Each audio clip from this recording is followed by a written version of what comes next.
მოგესალმებით. ეს გახლავთ ბატონი გიორგი თევზაძე, პირველი უფლებადამცველი საქართველოში. ბატონ გიორგი გვიანბეთ პირველი უფლებადაცვითი ორგანიზაციის შესახებ და რომელი წლები იყო? მოგესალმებით. პირველ ყოვლისა მინდა გითხრათ, რომ როგორც უფლებადაცვის ორგანიზაცია არ ყოფილა შექმნილი, პირველად ეს იყო ეროვნულ მოძრაობაში, როდესაც დაიწყო ეროვნული გამათავისუფლებული მოძრაობა 1987 წლის ბოლო წლები, როდესაც განთავისუფლდა ბატონი მერაბ კოსტავა, გამსახურდია და სხვა ეროვნული მოძრაობის წარმომადგენლები. მაშინ დაიწყო ახალი ტარღა ეროვნულ გამათავისუფლებული მოძრაობის საზოგადოებაში, სადაც ეროვნული ღირებულებები მნიშვნელოვანი გახდა, რა თქმა უნდა, საზოგადოებისათვის მეტად გაცნობიერდა საზოგადოება რა არის ჩვენი უფლებები, რა არის ეროვნული ღირებულებები, უფრო მეტი აღდგენება წავიდა საზოგადოებაში და მაშინ მერაბ კოსტავას ეზოში შეიქმნა წმინდა ილია მართლის საზოგადოება, რომლის თავმჯდომარე გახლდათ ეროვნული გმირი ბატონი მერაბ კოსტავა და ამ მერაბ კოსტავას სახელმწიფო ეზოში შეიქმნა ორგანიზაცია წმინდა ილია მართლის საზოგადოება, რომელსაც დააფუძნა თავად ბატონი მერაბ კოსტავა. მაშინ შეიქმნა რამდენიმე ჯგუფი და ერთ-ერთი ჯგუფის ხელმძღვანელი მე გახდით ბატონი მერაბის თხოვნით და ამ ჯგუფს დაგვევალა ადამიანის უფლებების საკითხებზე მუშაობა. ის იყო რამდენიმე თქვათ 10 კაცი ვიყავით, ძირითადად რას ვაკეთებდით იმას, რომ ადამიანის უფლებების დეკლარაციების თქვათ ვეცნობოდით, საზოგადოებას ვაცნობდით, ვართაგვნინებდით და შემდეგ საზოგადოებას ვაწვდიდით. არცერთმა მოქალაქემ სამწუხაროდ მაშინ პერიოდში არ იცოდა რა იყო ადამიანის უფლებები, ადამიანის უფლებების საერთაშორისო დეკლარაცია, ის იყო 98 წელი დაახლოებით. არავინ არ იცოდა, მაგრამ ჩვენ ვაცნობიერებდით და აი ამ პროგრამაციების სახით ვადიგებდით. შემდეგ მოგეხსენებათ დაიწყო დიდი აღდგენება. შემდეგ 98 წელს იყო, როდესაც საბჭოთა კავშირის მთავრობამ გადაწყვეტა კონსტიტუციაში ესე გამოეღოთ მუხლი რესპუბლიკის კონსტიტუციაში, ეს იყო რესპუბლიკის თავისუფლად გასვლა საბჭოთა კავშირის შემადგენლობიდან, ამ მუხლის შეზღუდვა უნდათ. ამაზე რა თქმა უნდა იყო ძალიან დიდი გამოხმაურება როგორც სტუდენტების, ისე ეროვნული მოძრაობის წარმომადგენლების მხარად. საზოგადოება რა თქმა უნდა გააცნობიერა რა საზოგადოებამ რა მუხლის ამოღება უნდათ საბჭოთა კავშირის თქვათ მესეურებს, თუმცა ეს მუხლი მაინც ფორმალურად იდო, მაგრამ ამ მუხლის დამსახურება, რომ შემდეგ საქართველო გახდა დამოუკიდებელი და გავიდა საქართველოს შემადგენლობაში, საბჭოთა კავშირის შემადგენლობიდან და მაშინ ამის ამოღება უნდა და მსხვერპლი ბალტიისპირეთის ქვეყნებმაც აგრეთვე თავისი რეაქცია გამოავლინეს კაი გაგებით, სადაც ისინი რა თქმა უნდა გამოვიდნენ ქუჩაში, გააპროტესტეს ეს მუხლი და მე შემდეგ იძულებული გახდა საბჭოთა კავშირის პოლიტბიურო და მისი ხელმძღვანელობა, რომ ეს მუხლი თქვათ დაეტოვებინათ რესპუბლიკების კონსტიტუციაში. მოგეხსენებათ, იყო საბჭოთა კავშირის ერთიანი კონსტიტუცია და იყო რესპუბლიკის კონსტიტუცია, რომელიც შეესაბამებოდა საბჭოთა კავშირის კონსტიტუციას. ამის მერე რა თქმა უნდა ეს წამოიჭრა შემდეგ, ეს იყო დავით გარეჯის საკითხი საქართველოში, როდესაც დავით გარეჯის პოლიგონი ჰქონდა რუსებს და სამხედრო ნაწილებს, სადაც მათი მანევრებით აზიანებდა ქართულ ისტორიულ ძეგლებს, ფრესკებს ზიანდებოდა. მაშინაც ქართულმა სტუდენტო ახალგაზრდა ეროვნული მოძრაობის წარმომადგენლებმა გააპროტესტა ეს ტარდებოდა მიტინგები და აი ამის მერე იძულებული გახდა რა თქმა უნდა საბჭოთა კავშირის ამ მესეურნებს შეეწყვიტათ და შემდეგ საბოლოო ჯამში პოლიგონი გაუქმებული იქნა და გადადილი იქნა იქიდან დიახ. მე მოგეხსენებათ ასევე მინდა გითხრათ, რომ 1999 წლის 18 მარტს აფხაზეთში ლიხნის კრებაში გაიმართა შესაბამისი კრება აფხაზის სეპარატისტების მიერ, რომელსაც ხაზს უჭერდა რუსეთის და მაშინ რაზე იყო საუბარი? ბატონო? რა თემაზე იყო? მაშინ ეს იყო, რომ საქართველოდან მათი აფხაზეთის გამოყოფის და ცალკე რესპუბლიკად ჩამოყალიბების და საბჭოთა კავშირში რუსეთის შემადგენლობაში ცალკე სუბიექტად შესვლის, რაზეც რა თქმა უნდა ამაზე შესაბამისი რეაგირება მოახდინას ეროვნულმა მოძრაობამ, მთელი საზოგადოება დადგა ფეხზე, რამე თუ ფაქტურად გართმევდა რუსეთი სეპარისტების ხელით აფხაზეთის ტერიტორიას, შემდეგ ჩატარდა აქედან ეროვნულ მოძრაობის წარმომადგენელთა მიტინგი, სხვათა შორის იქ აფხაზეთის ქართული მოსახლეობა და სხვათა შორის მინდა გითხრათ აფხაზი მოსახლეობის ნაწილი ხართ უჭერდა საქართველოს ეროვნულ მოძრაობის ამ ინიციატივას, რომ ამის დაშვება არ შეიძლებოდა. მაშინ დოკუმენტს ხელს აწერდა ამ წერილს მიმართვა საბჭოთა კავშირის მიმართ მაშინდელი აფხაზეთის საოლქო კომიტეტის პირველი იყო ვიღაც არდლეიბა და ეს იყო რა თქმა უნდა დაგეგმილი პროვოკაცია კრემლის მიერ და სხვათა შორის მინდა გითხრათ, რომ მაშინ ძალიან ბევრი არაკეთილი მოსურნე ყავდა კრემლში ქართველებს, ეს განსაკუთრებით იყო მიხეილ სუსლოვი, რომელიც ქართული განწყობით იყო გაჟღერტილი და თუ რამე მოდიოდა უბედურება საქართველოს მიმართ, ეს იყო რა თქმა უნდა მისი ინიციატივა, ეხლა ეს დასამალი არ არის. ასევე სხვათა შორის 1978 წელს, როდესაც იყო ენის სტატუსთან დაკავშირებით ისიც ამ ჯგუფის, ამ სუსლოვისა და მისი ანტიქართულ განწყობილი ჯგუფის ის იყო, რა ქვია, ინიციატივა, რა თქმა უნდა, სადაც მაშინაც ქართულმა ახალგაზრდებმა, სტუდენტებმა და მთელმა საზოგადოებამ შეძლეს ის, რომ გადაერჩინათ ქართული ენა ამოღება კონსტიტუციიდან. აი, ლიხნის შესახებ მინდა გკითხოთ. მერაბ კოსტავა იყო მან შეხვედრაზე. თუ გახსოვთ ეგ მომენტები. მე არ ყოფილვარი იმ პერიოდში, მაგრამ როგორც ჩემთვის ცნობილია, სხვათა შორის შეხვედრაზე არ ყოფილა ლიხში მერაბ კოსტავა და ვერც იქნებოდა იქ სეპარატისტები, რომელიც მიიღეს ეს ეგრეთ წოდებული მიმართვა, მაგრამ შემდეგ როდესაც დაიძაბა სიტუაცია, სწორედ და შესაძლებელი იყო, რომ მოხდარიყო შეტაკება, სწორედ მერაბ კოსტავას ინიციატივით შეწყდა შეჩერდა ეს დაპირისპირება, ზუსტად ის გადაეღობა ორივე მხარეს და უბრალოდ ძმები ხარ და რას აკეთებდა, ვის აყვებით, რომ კრემლს უნდა თქვენი ხელით მიმართ აფხაზ სეპარატისტებს, რომ მოხდეს ტრაგედია და თქვენ ამას ხელს უწყობთ და სხვათა შორის გინდა გითხრათ, რომ ზუსტად მისი დამსახურება, რომ შემდეგ არ დაიღვარა სისხლი და უბრალოდ დაშორდა მშვიდობიანად. იმ დროისათვის რა თქმა უნდა, თუმცა კრემლი ყველაფერზე მიდიოდა. ფორმალურად იცავდა ვითომ გამშველების როლში იყო მისი თქვათ საჯარო ნაწილებები, შემდეგ შეიძლება ისინი წახებდნენ და თუ რა გააკეთა კრემლმა შემდეგ 93 წელს ჩვენ დავინახეთ უკვე აფხაზეთში თუ როგორ ფაქტურად კრემლი ებრძოდა და რუსეთის საჯარო ჯარები საქართველოს თქვათ მეომრებს აფხაზეთის ომის დროს. 9 აპრილს როგორ გაიხსენებთ ბატონო? აი მე გინდა გითხრათ 37 წელი გავიდა 9 აპრილიდან, რაც მოხდა, ეს იყო ძალიან დღეს გავიხსენებ როგორც რა ქვია ტყივილს და როგორც გამარჯვების დღეს, იმიტომ რომ სწორედ 9 აპრილის დამსახურება და იმ გმირების დამსახურებაა, რომ დღეს ჩვენ გვაქვს დამოუკიდებლობა, რომ სწორედ და ამაზე საქართველოს პრეზიდენტმა კიდევაც აღნიშნა, როდესაც აცხადებდა საქართველოს დამოუკიდებლობის აღდგენას, ბატონის ზედგამსახურდია, რომელმაც ბრძანა, რომ სწორედ ეს არის იმ 9 აპრილის დაღუპული გმირების მონაპოვარი და მართლაც ესია. ეხლა მე მინდა გითხრათ, რომ ზუსტად აი ამ ჩვენ საუბრობდით, რომ ლიხნის შეხვედრიდან გამომდინარე, მაშინ 4-ში დაიწყო თბილისში აქციები, ძალიან დიდი აქციები დაიწყო, რა თქმა უნდა, 4 აპრილზეა ლაპარაკი, შეჩერდა აბსოლუტურად ყველა საწარმო დაწესებულება გამოაცხადეს გაფიცვა, იყო დამოუკიდებლობის ნიშნებით, რა თქმა უნდა, და დაიწყო შიმშილობა მთავრობის სასახლის წინ, პარლამენტის წინ და შემდეგ უკვე იძულებული გახდა როგორც საბჭოთა კავშირის ისე საქართველოს საბჭოთა კავშირის ფილიალი, ეს იყო საბჭოთა კომუნისტური პარტიის ცენტრალური კომიტეტი, რომ რა თქმა უნდა გარკვეული ნაბიჯები გადაეთქვა, იქ გაათავისუფლეს ადლეიბა და ასე შემდეგ, მაგრამ შემდეგ უკვე 7-ში გამოცხადა ახალი ლოზუნგი და სრულად სამართლიანად და სრულად მისაღებად, ეს იყო საქართველოს დამოუკიდებლობის აღდგენა 1918 მაისის აქტის საფუძველზე. და რა თქმა უნდა, მას თელმა ერმა, თელმა საქართველოს დაუჭირა მხარი, ეს გამოხმაურება როგორც მუშაობს მოსამსახურებში, ინტელიგენციაში, სტუდენტი ახალგაზრდა, ეს იყო ერთიანი იდეის, რა თქვა, გვერდით გაერთიანდა თითეული მათგანი და მოგახსენოთ და უკვე აი 8-ში სხვათა შორის მე მინდა გითხრათ რომ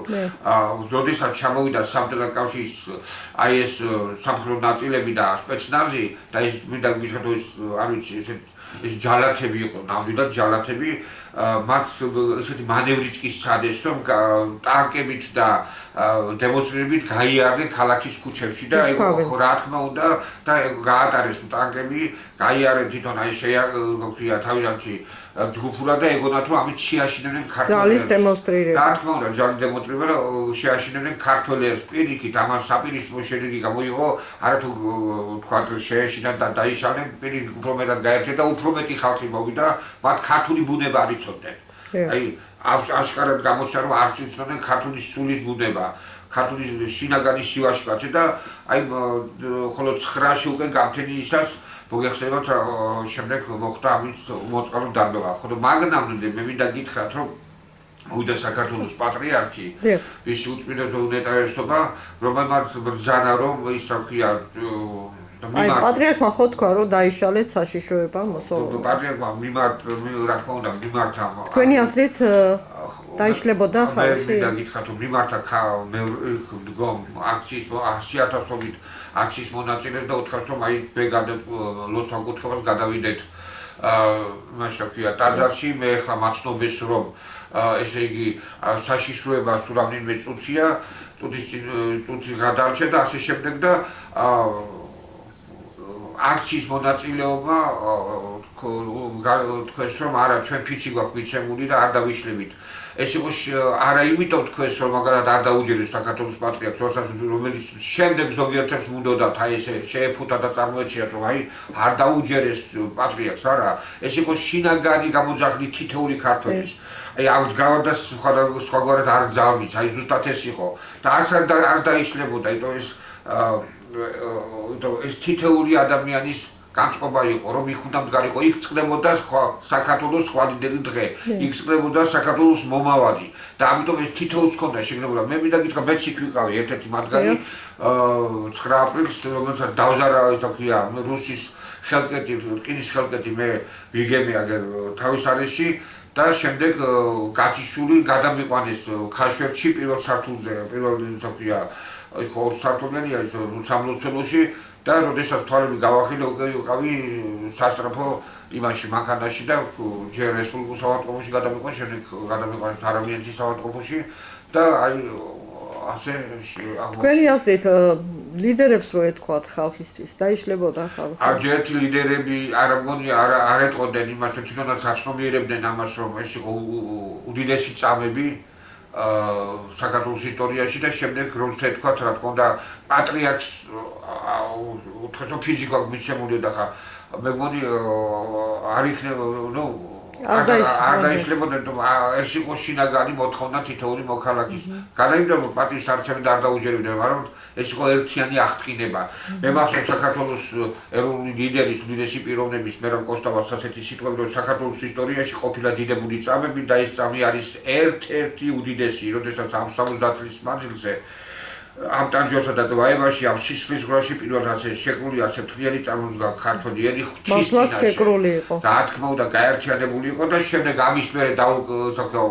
დედაშვილი უნუსინათლოები რომელიც იყვნენ იქ და დაუგეს ცესანიშნავი მუსაო ეს იყო დაუკარი ხანჯალს ეცეს და ეს იყო დაუჩოქებელი ქართველი ერის ჰიმნი მე მინდა გითხრათ და თუ შემდეგ შემოვიდა სამხედრო ნაწილები მოგეხსენებათ გადაკეტეს ყველა გზა ამ სამხედრო ნაწილებმა გზა არ მისცეს არცეთ გასასვლელს სხვათა შორის აი მაგრამ მე მიმაჩნია რომ ეს იყო ქართველი ერის ისტორიაში მეორე დიდგორის ბრძოლა ზუსტად დიდგორი იყო აი თუ ჩვენ გადავხედავთ გარკვეულწილად ეს იყო დიდგორის ბრძოლა საქართველოს ისტორიაში მეორე თქვათ მაგალითი იმისა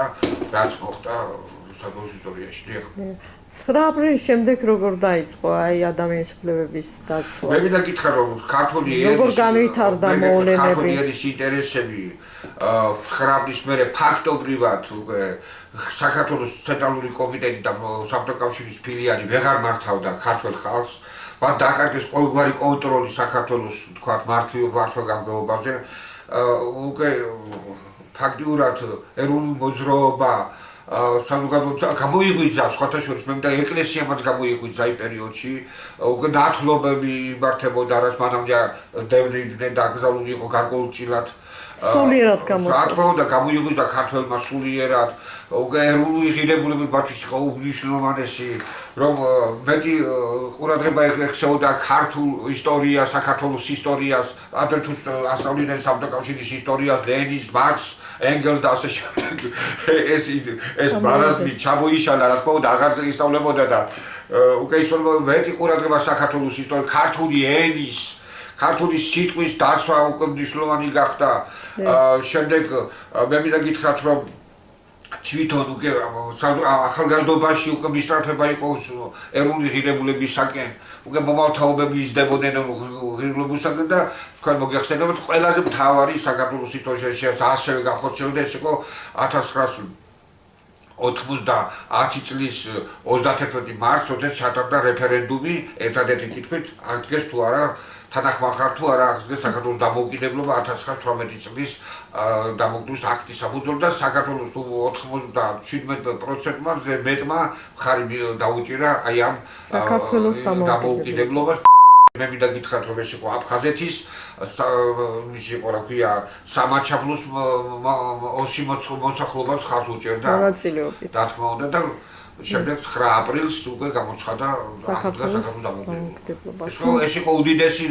ბედნიერი დღეები, უდიდესი წამები, აი მე ბედნიერი ვარ შევესწარი ამ დღეს. თუმცა მე ეს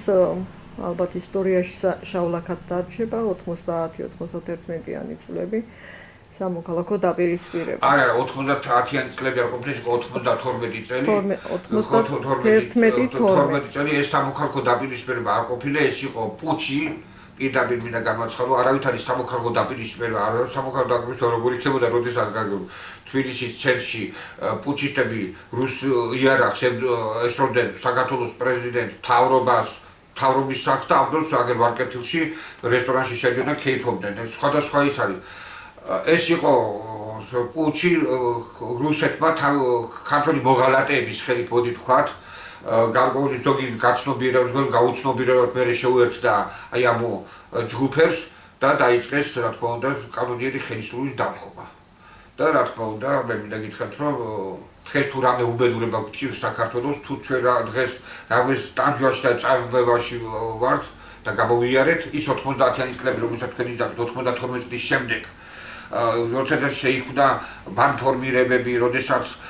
უკვე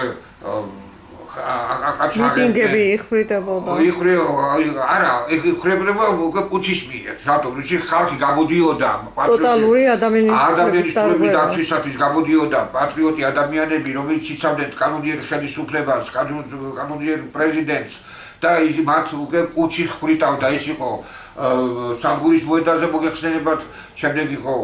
სამგე მეცაც გეტყვით 90 როდესაც 92 წელში მე დავაფუძნე ადამიანის დაცვისა და პატრიოტთა სოციალიზმის ფონდი, მაშინ აი ახალი შექმნილი იყო და ჩვენი ორგანიზაციის წევრები იცავდნენ აი ასეთ თქვათ უფლებას შენახულ ადამიანებს, ეგრეთ წოდებულ ზვიადისტებს ეძახდნენ მათ და გაშხებულია თუ აზრი თუ ხოდა უკვე ზვიადისტი იყავდა, რა თქმა უნდა ზვიადის მოყვარული ხალხი იყო ეს ხალხი. ხო და მეც მათ შორის და ჩვენი ხალხი დადიოდა ეს პოლიციის განყოფილებაში და მათი უფლებებს ვიცავდით რაზე როგორ შეგვეძლო რა თქმა უნდა მაქსიმალურად. ხო და რა მინდა გითხრათ ზუსტად შემდეგ მოგეხსენებათ